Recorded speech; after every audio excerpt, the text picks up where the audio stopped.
Today, we're going to dive into one of the most powerful and honestly, one of the most complicated ideas at the heart of the Christian faith: forgiveness. Specifically, forgiveness that was offered from a place of just absolute suffering. It's a truly radical act, and to really get it, we have to start in a pretty dark place. That's a pretty stark thought, isn't it? But there's a real truth to it. The last things a person says, well, they often cut through all the noise and reveal what truly matters to them: their character, their deepest priorities, their legacy.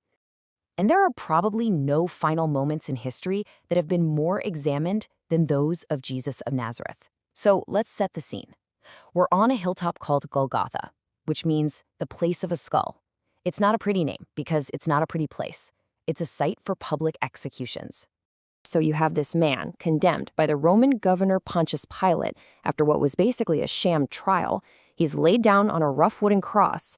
The soldiers move in with heavy spikes and a hammer, and they're bracing themselves.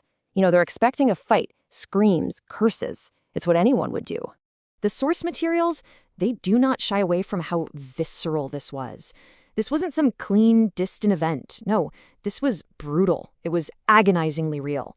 The whole process, the hammer, the nail, the wood, it was all designed for maximum pain and public humiliation.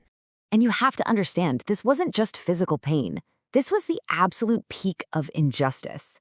He was betrayed by his friends, mocked by the authorities, and even taunted by random people walking by. By any human standard, this is the moment for rage, for demanding justice, for calling down curses on your enemy. But what Jesus says next just defies every single one of those expectations. In the middle of all this agony, with his dying breaths, he speaks, and his words, they aren't for himself. Just let that sink in for a second. Father, forgive them. He doesn't pray for escape. He doesn't condemn his own executioners. He prays for their forgiveness. This, right here, is the radical core of the entire story. And it is so crucial to understand the type of forgiveness we're talking about here. This isn't transactional. The guys driving the nails didn't ask for it. They probably didn't even want it. In this theological view, forgiveness is a gift paid for by the one offering it, not earned by the one receiving it. Okay, so from here, the story takes a really interesting turn. The Christian theological tradition takes this historical moment and makes it deeply personal. It suggests that the responsibility for what happened on that hill extends way beyond just a few Roman soldiers. Now that is a powerful and, frankly, a challenging metaphor. It suggests that the very same human failings that were present on that hill are present in all of us. It turns an ancient story into a startlingly current examination of our own lives. These are the symbolic instruments of the crucifixion. Each one represents a deeply human failing. The pride, the envy, the cruelty, the betrayal. The message is that the things that led to the cross back then are still very much with us today, which, in a way, implicates us all in this story. So the takeaway seems simple. Forgive. It's the ultimate act of grace. But hold on. Is it really that simple? What happens when you try to apply this call to forgive to situations of ongoing abuse and trauma? This is where the conversation gets incredibly complex and really important. So now we need to introduce a vital modern perspective.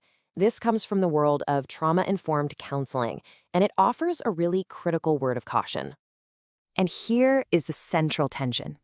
On one hand, you have this theological ideal that calls for this radical, Christ-like forgiveness.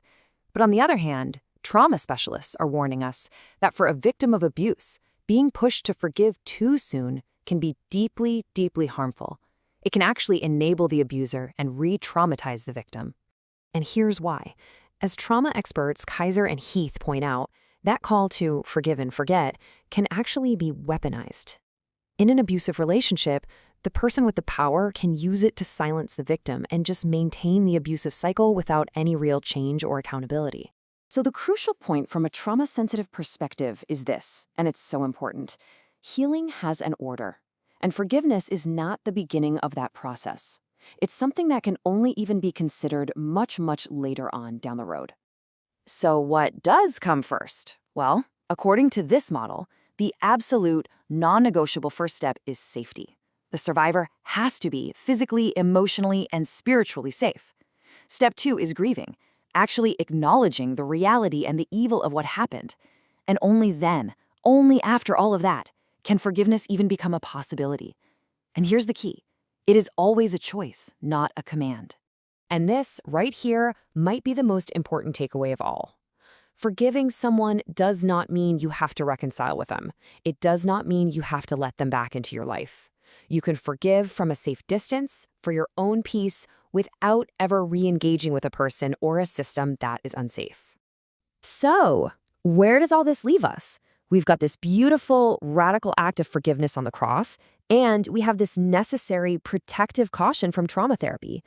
Let's bring it back to the original story, but see it now through this more nuanced lens. You see, Christian hope rests on the idea that the story doesn't end with the suffering. Good Friday is often called the best, worst day because the injustice and the pain of the cross are followed by the resurrection. It's this powerful idea that even the most horrific evil doesn't get the final word, that it can be redeemed. Which leaves us with this final question to really chew on. Is forgiveness a purely divine gift, this radical act of grace we should all imitate? Or can it also be a dangerous demand when it's misused in human hands? Perhaps the truth is that it can be both, and real wisdom lies in knowing the difference.